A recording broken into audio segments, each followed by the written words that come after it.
Today is June 1st, 2015. This is Wayne Goldsboro Television. I'm Wayne Alley. And I'm Kim Best. Good morning. Glad to have you with us, and happy June. Oh boy, happy June. It is the first of the month and the first of the 6th month.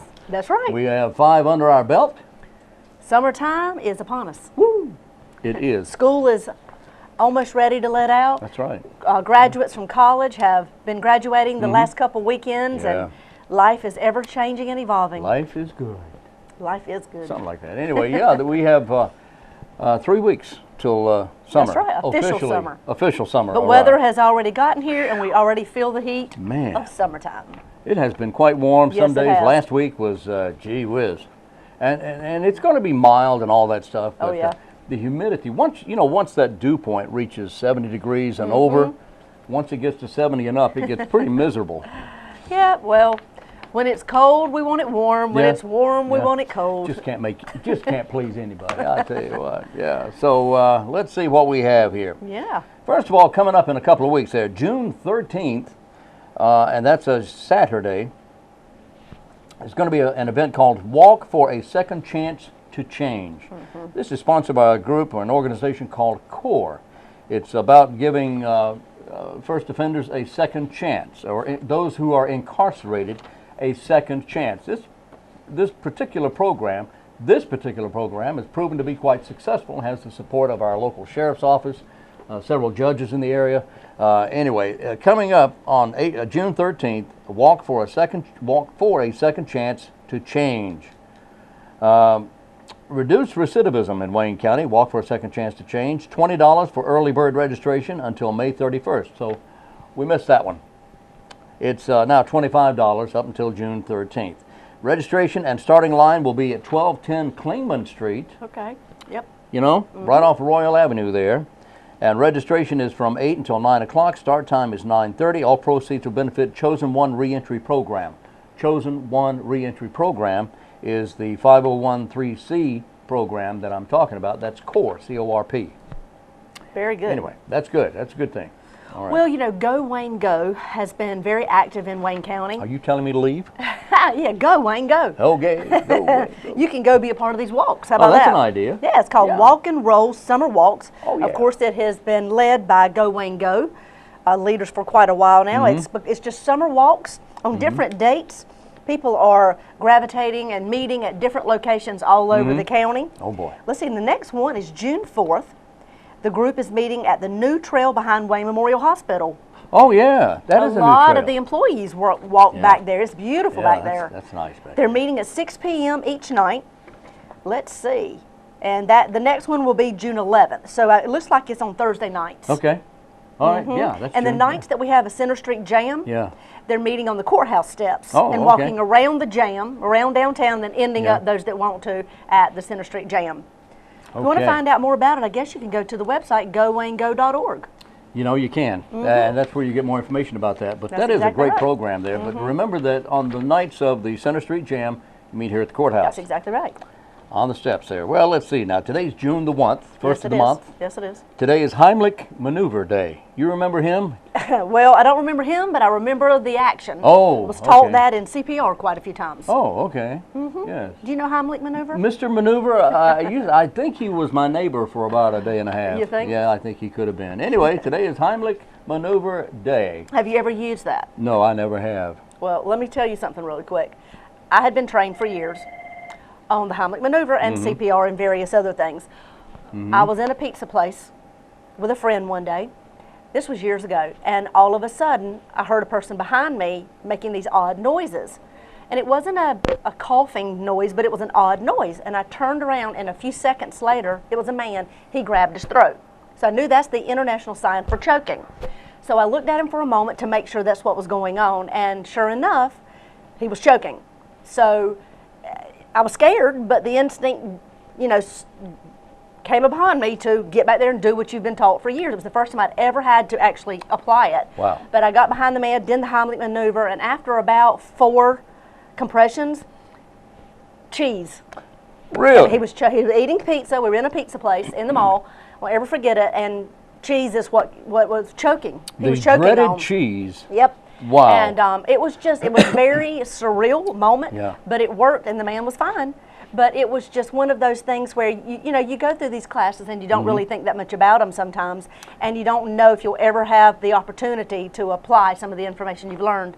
But I tell you what, ever since that, I have been well aware of how important it is to know those type It is things. very important to know those procedures. Yes. That and use of an AED. That's right. Defibrillator. That's but, right. So you actually saved this man's life. Well, I've never thought about it like Well, that, you did. but You it did. was just applying the information that I had learned Yeah. in the class, and I was thankful that I knew it at the time. How about that? Whew, anyway, so Whew. Heimlich maneuver. Everyone should know how to do it. I think it's time to go to our interview. You think so? It is. Okay.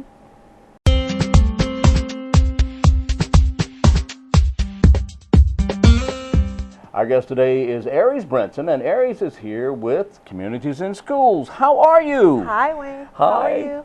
I'm doing great. Good to see you. Thanks for being here. Good to see you too. Now, Communities in Schools, before we talk about Communities in Schools, let's find out about Aries Brinson. Okay. All right, where are you from? I'm a Goldsboro native, Are you but now? I'm a military baby, so I wasn't born here, Okay. but I've been raised here most of All my life. right. Very good.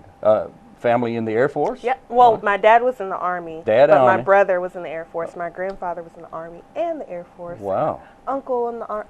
Everybody pretty much military. Well, that's wonderful. A military family. I Boy, thought I'll about tell it myself. Did you? All right. Got to be interesting conversation around Yep, the dinner table. Definitely. Right. Definitely. Yeah, boy, we got you guys going. Oh, did you see at a football game? Yeah. Go Army. Oh, yeah. Right. Go Air Force. Right, Okay. right. A lot of that, I bet. Okay. So you're with Communities in School. How long have you been there? I started in January Of this year. this year, of So you- 2015. So you're brand new there. Yep. Kind of, sort of. Well, I feel a little seasoned at this point, but You're already seasoned. I would Okay, say well, let's so. see. It's been what? It's been Experience is 5 the best months. teacher. Experience is the best teacher. Yeah. All right. So where did you get your training?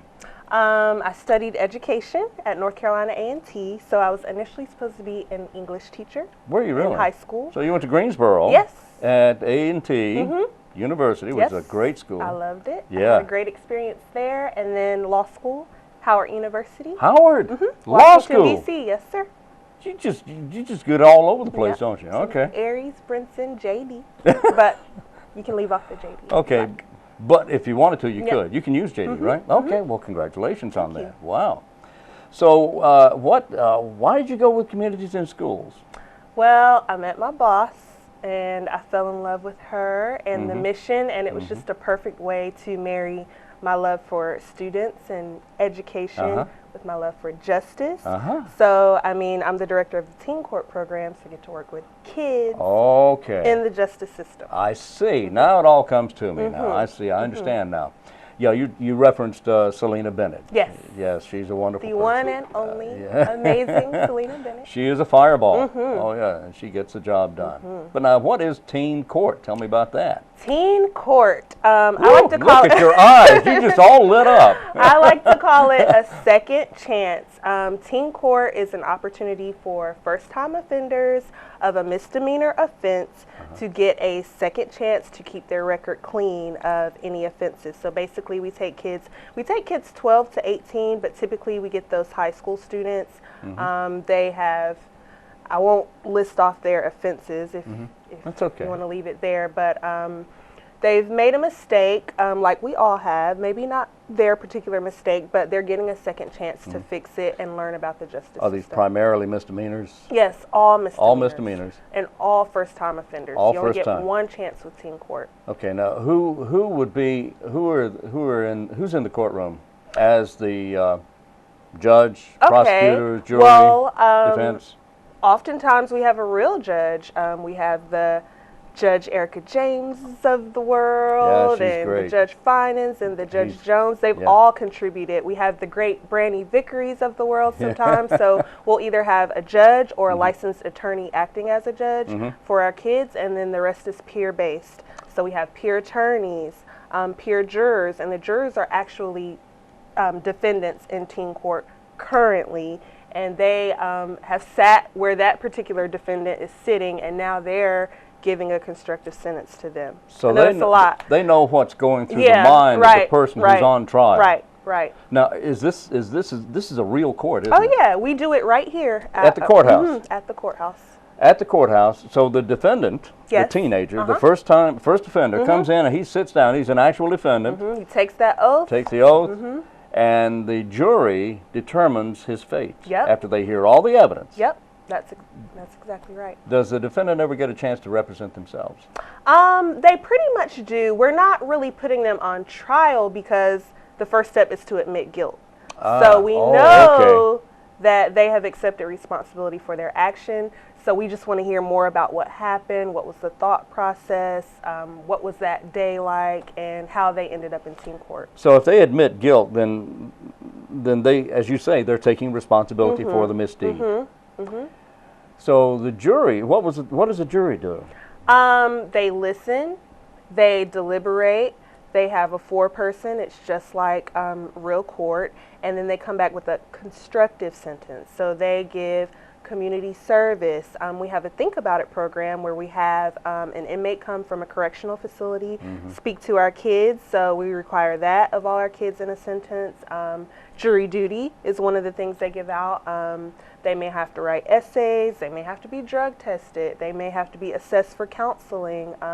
They may have to apologize to the person that they offended, or to their parents, or to the store that they happen to steal from, or whatever it is. So constructive sentencing. Counselor, let me ask, Yes, sir. if I may, do you have is there a record of any repeat offenders? Does it ever happen? We don't take repeat offenders. They can be in the justice system Yeah. in some other way, Yeah. but they cannot have come to teen court. They only get one They chance. get one chance. So I sometimes see siblings of past defendants, or cousins may be in there at the same time, but not the same defendant. Not the same defendant. Do you have a record of their going on to commit other crimes later on? Is there any way to tell, or do you know? The recidivism rate, I think That's what I was asking, the recidivism what we rate. call them. We do have a system where we can go in and check out what they're doing, but typically, for the most part, they turn around, That's which is what I was our thinking. goal. Yeah, that's yeah. what I was saying. This pretty much straightens them out. You mentioned some of the punishment. And what are the ages of the defendants again? They're 12 to 18, but I typically don't get the 12-year-olds. I get the 14 to 18 mostly. Are the parents involved with this at all? Yes. The parents and All the guardians? way through. I get my kids either from the resource officer at their school, so we work with the sheriff's department, or I get them from right here at the court. I get them from district court, and the judges send them over. And then the first step after I get the kid is to meet with the parents and the kid. And from that point on, I require the parents to come to the court night. Some of the parents want to come to think about it, and they come in the office, and they have questions. And then I meet with them one last time to get the kids out of the program, and then I'll see them at court, because I come to court with my kids here at the district court. So yeah, I spend a lot of time with the kid and the parent. And the parents. Well, do the judges ever change the, how involved are the Judge James and Judge Finan and Judge Jones and all the others? They are very involved, and they do have the right, if they feel like the jury has been a little bit light, to change the sentence. In teen court, they do in have that teen right. court. But now, in your mind, why would a jury give a light sentence? Do they feel guilty giving a defendant a little tough? I think it just depends on what they hear. I mean, I can almost tell when I meet a kid in the intake and meet their parents what the jury is going to do with them. And sometimes they feel like, sometimes the kids end up in teen court and they have done something that they should not have done, but it's almost understandable in some cases, maybe like a self-defense case or something like that. So if the kids hear that, then they feel like the kid is showing remorse, and they kind of give them, a lighter sentence. A lighter sentence. But the judge still has the right to go in. Right. And that typically doesn't change happen, that. but they can. Yeah. Or if a kid gets up there, for instance, they're there for possession of marijuana, and they say, well, are you going to stop smoking? And they say no, then they may want to turn that 2-page essay into a 5 or 10-page essay or something like that. Okay. So how often does teen court meet? The first and third Tuesday night of every month. The first and third Tuesday night of every month. So when commissioners have their meeting that morning, then the teen court is that evening. Right. Of course, the two are not connected in any way. It's just that's coincidental. Right. But the first and third Tuesday of each month. All right. And what time does it start? 5:30 is when I 5:30. require my kids to get there and the parents, but we typically start at 6. Okay. That's when the But judge they gets have on to the be there bench. at 5:30. That is required. Okay. Does anybody ever miss court? Yes, they do. That's a shame. And You I shouldn't do don't that. like that very much because, like I said, it's a second chance. It's really a privilege. That's what I tell all my kids. Teen court is a privilege, and it's an option. So you can choose this, or you can choose the real deal. So, I mean, if they're missing court, it has to be some extenuating circumstance for me to keep them in the program. Okay, let me make sure I understand this. They either have the option of going to teen court and letting their peers determine their fate, or they committed a crime And they can be charged with and they it. can be charged by the law Yeah, absolutely. and go to grown-up court, Right. if you will. That's right. My goodness. Okay, well, I think I know what I would do. Me too, and I would show up as well. And show up, you better believe it, and straighten out after that. I and be mean, respectful all along the way. exactly. Now you have, exactly. Now that's something that seems to be missing a lot, and I'm not being judgmental here, but youngsters nowadays seem to be a bit less respectful than Then even when I was young, like yesterday, Yeah. I mean, I know I'm not, I have some years on the kids that I meet with, and they're different than we were. Even your background in the judicial area, you were required to take some sort of philosophy, were you not? well, I majored in English. You can major in whatever you want as long as you have a 4-year degree from an accredited university. But I mean, I would say, philosophy in law school, like the Socratic method and all that. Yeah, so you have to have an understanding to some degree of what may be going on in these young people's minds. Yeah, I mean, I've taken some psychology and things along the way as well Kind of in scary. my education. Yeah, It's kind of scary, isn't it? Yeah. So we would hope that this would help straighten out these youngsters. All right, the first and third Tuesday of each month. Right. And again, remind me of where you find your defendants. They come to me straight from the district court. If we have court today in the afternoon session at 1:30, the kids from court are going to start calling me at like 3, Oh, is that literally. And so they come over from the court, or either the resource officers in the school from the sheriff's department will send them over if they find them, like I said, with marijuana at school or fighting. Sometimes they're drinking at school, all types of things. Anything is it's misdemeanor. they're breaking the law. A misdemeanor. It Yeah. has to be a misdemeanor. Now, what if a parent finds marijuana or something like that on their child, and the child is not arrested? Should the parent then call the sheriff's office and say, "Look, my youngster is holding marijuana, and I don't want him to do that. Come get him." If that's what they call tough love, that's fine, but they may not necessarily come through the teen court program that way. They're going to come from district court or the school. District court or the schools. Okay, so they have to be arrested and go to the to the schools or district court. Right. Wow. Okay. Now I saw your phone number on the screen there just a few moments ago. Help us remember what that phone number is at the Communities in Schools. You can reach me at 919-735-1432. 735-1432, and right. you are counselor, attorney at law, Aries Brinson. Yes, that's right. You know what? This has been fun. Thank you so much. Thank you so much. Aries Brinson, Communities in Schools.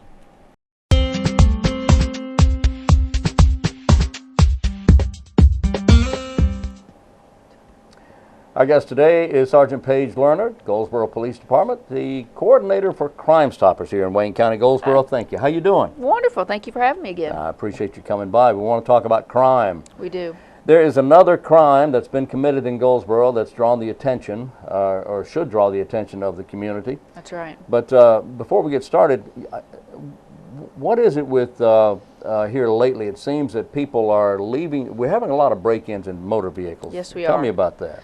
Well, you know, one of the things that we definitely see, unfortunately, we keep asking the public, and I know the Sheriff's Department has even, you know, put this word out too, please secure your vehicles. There's a lot of old school that people still think if they don't lock their cars, at least their windows don't get damaged. You know, that is true sometimes, and it's not true sometimes, but we are just asking, please take your personal items with you. Take them in the house, take them in the store with you. And if you must leave something in the car, put it in the trunk out of view where they can't see it. Because if they see your purses or your iPods or your wires for your iPhones or anything that looks like an accessory for GPSs, they're going to break in because that makes it easy for them. They don't have to guess. And so we are definitely seeing a rise in vehicle break-ins and somewhat of a little bit in the home break-ins. Now, we have been making some good cases lately, and we've actually been catching some people and making some arrests, which is a good thing. But, you know, I got out of my vehicle just yesterday, and there was a large SUV parked next to me, and a woman had left her purse in the passenger seat wide open with the cell phone plugged in. And, oh, my goodness. And people, we keep, you know, continuing to leave in our laptops, our gym bags that have personal items. We leave these things in our cars, and the crooks out there know this. Yes. So, you know, having said and all that, we're just trying to please remind the public to take your items with you. You know, I'm not the brightest knife in the pumpkin patch.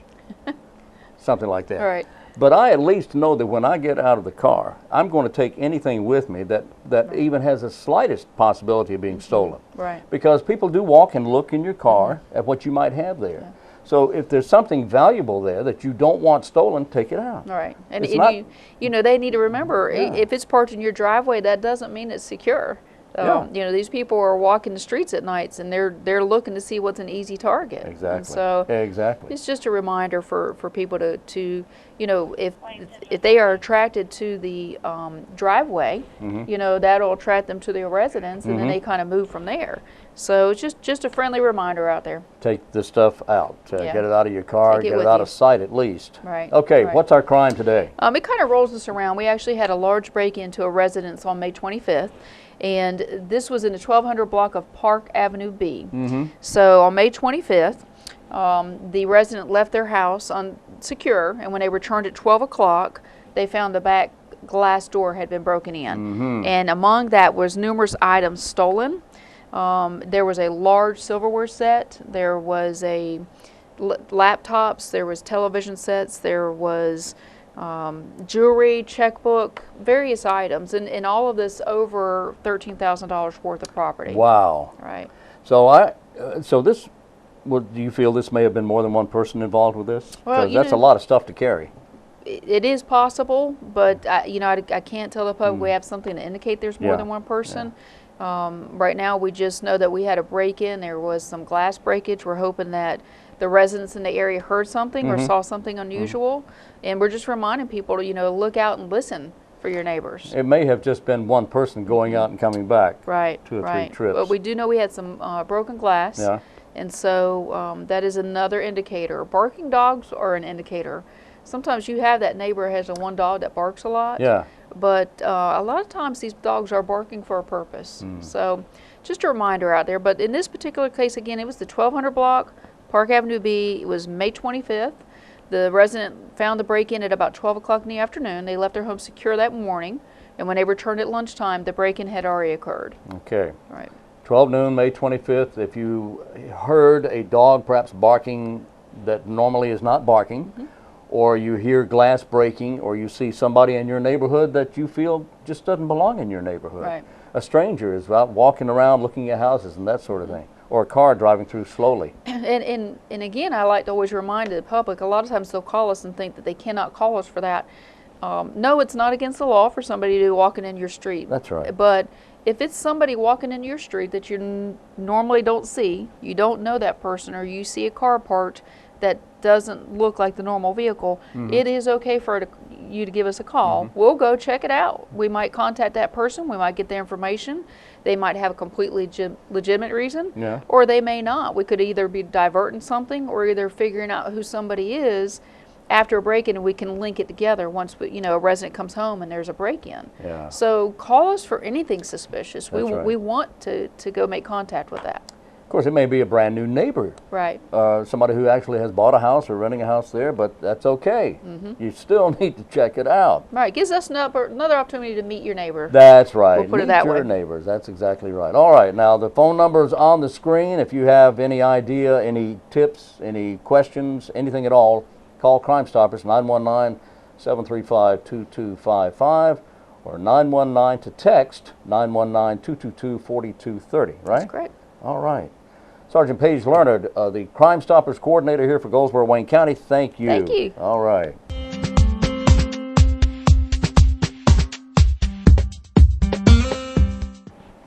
And we're back on Wayne Goldsboro Television on this Monday. It is the first of the month of June, and glad you're with us. That's exactly Oh, boy. right. Well, you know, I was looking over some events that are happening and classes that are being held all across the community, and the Arts Council of Wayne County, year-round, you know, they hold so many different types of classes. Yes, they do. Well, they are holding, beginning tomorrow, a sculpture class. And this particular sculpture that they're making is a clay turtle. A clay sculpture. turtle? Turtle. A turtle. Yes, the class will be on Tuesdays beginning tomorrow, June 2nd, then again on the 9th and the 16th from 5:30 until 6:30. Students will come out of their shell and create a beautiful pottery turtle using different hand building techniques. The class is for ages 6 to 12. Cost is $45. All supplies are included. Give them a call at the Arts Council, and payment is due upon registration. If you want to learn how to make a clay turtle, and other sculptures will continue as the weeks go on, give them a call at the Arts Council of Wayne County, and their website is artsinwayne.org. All right. How about There, that? a turtle. Yep. Very good. They have a lot of classes going on all summer. Yeah. Today is, we mentioned Mr. Maneuver's Day. Heimlich maneuver, yes. Maneuver's Day. It's also National Go Barefoot Day. Well, there's probably a lot of that going on I'm not right now. taking my shoes off right now. Thank you very much. Yeah, you're welcome. Today is also National Leave the Office Early Day. Do bosses know about that? No. But, I would not recommend that. no, don't do that. Anyway, it's also Say Something Nice Day. That's always great. That's a nice blouse. Thank you. That's a nice pen you have on. Why, thank you very much. You're so welcome. And today is also Oscar the Grouch Day for some reason. It's National Say Something Day and Oscar the Grouch Day. I don't know about that. Okay, birthdays very quickly. Yes. Joan Copeland is an actress. She's 93 today. Pat Boone. Oh, how old is he? Pat Boone turns 81 today. Wow. Yeah.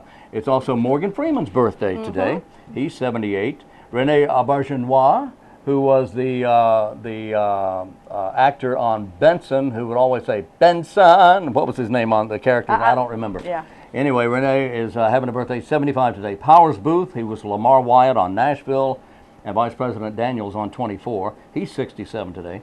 Lisa Hartman Black, Yes. married to Yes. Mr. Black. Clint Black. Clint Black, yeah, she's 59 today. Robin Matson is 59 as well. Mark Curry, the actor, 51. He's in a lot of stuff you see him on. Terry Polo celebrating 46. Paul Schreier is an actor celebrating number 45 today. Wow. Birthdays. There Happy you go. birthday. Happy everything. Happy yeah. birthday. All right. Let's see. Remember, we've talked about this before, but the American Cornhole State Championship Yes. will be taking place right here in Goldsboro. State championship State now. championship. Yeah. That game has just really become so popular. It has. Bring your own corn. Well, maybe not. Yeah. Maybe not. No, maybe not. It will be it will be taking place June 12th and 13th Okay. at what used to be Goldsboro Country Club. Now it's Goldsboro Event Center. Event Center. Yes. The GEC Well, for now. Mhm. for now. There are all kinds of prizes that you can win to be a part of this. I'm not sure what the registration fee is, but they're having jerseys. You can have teams of 10 or more. If you want to find out more about this, call Goldsboro Parks and Recreation. They can give you details on this, or Travel and Tourism. When you said jersey, you didn't mean cows. No, I did not mean Okay. cows. I meant the jersey, like a shirt you Oh, wear. sure. Okay, jersey. Yes, shirt. I Just did. checking. Just wanted to make Oh, clear sure. the air there. Yes, Yes. yes. Want to clear the air. American Cornhole State Championship Yes. happening in Goldsboro. Amazing. That's right. That's great. Oh, That is City great. Council meeting Oh, today. That's right. That's right. It is tonight. 5 o'clock p.m. work session, 6 o'clock regular meeting, Okay. taking place right there in City Hall. Love to have you with us. And tomorrow being the 2nd of the month, that means that it's a Tuesday, and that means that tomorrow morning, beginning at 8 o'clock, the Wayne County Commissioners begin their briefing at 8 in the council meeting room upstairs at the courthouse, and then at 9 o'clock they begin their regular meeting There you in go. the same room. Love to have you join both. Tonight, indeed. City Council meeting, tomorrow morning, County Commissioners. And I know you don't think it'll be interesting, but it will be interesting. It always is. There's always quite a few topics being covered. Always something comes up. That's All right. right, that's it, right? What else do we have? Anything? Let's see. What do we got? We're still looking. Oh, don't forget, this Wednesday, you can make a trip out to the farmer's market. It's Wednesdays and Fridays from 8 until 6 p.m. Oh, yeah, that's good. over at Herman Park Center. That's good. Remember, they've got eggs, all kinds of vegetables, handmade soaps, pork skins, not pork skins, fruit, plants, flowers, all kinds of things, all the way through November. Make it a stop on your way home each Wednesday and Friday. And very quickly, coming up June 9th, there will be a blood drive at the Red Cross Center on North George Street. That's at 600 North George. And this blood drive will begin at 1:30 in the afternoon, go all the way until 6 p.m. Love to see you there. Give the gift of life. Absolutely. That's And very right. quickly, on the 11th, Wayne County employees will yes. we'll have our very own blood drive. Oh, good for you guys. Yeah, well. Get y'all warm and fuzzy. Oh, yeah, we're fuzzy. Where I am. Let's hope you all can show up and give lots of blood, and then the city will do it when it's their turn. Hope we can give That's tons right. of blood. I'm sure you you got can. plenty. You got plenty of blood. Anyway, we got to run. Yes, we do. Got to go. That's We'll all be for back. today. That's it for today. We'll be back tomorrow. So be right here where you are, and we'll be right here where we are on tomorrow morning, midday, and afternoon. So until then, for Wayne Goldsboro Television, I'm Wayne Alley. And I'm Kim Best, and this is what's happening in your community.